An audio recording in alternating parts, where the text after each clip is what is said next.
How to place an order in Swiggy. In order to place an order, you want to open the app first of all, make sure that you already have an account, and next you want to search for the food or a restaurant. So just use the search bar to find a specific dish. So you could just go ahead and tap on the search bar and locate the food that you wish to go ahead and order. Once you do that, you then need to go ahead and view the menu, add your chosen item to the cart using the add button, customize options if prompted. As you've done that, you then need to tap on the cart icon to see your section. That means your selections. Once you've done that, you could also go ahead and change your location. If you don't want to do this, you could just go ahead and click onto your address at the top, and you could just go ahead and click on add new address, and here you could go and confirm and proceed.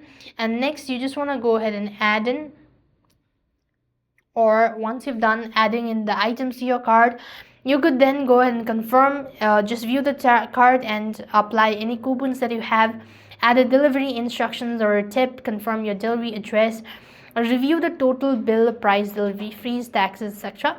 Select a payment method such as UPI, wallet card, net banking, or cash on delivery. And that's how you can place an order in Swiggy. I hope the video was helpful. Make sure to like, share, and subscribe. Thank you for watching. See you in the next video.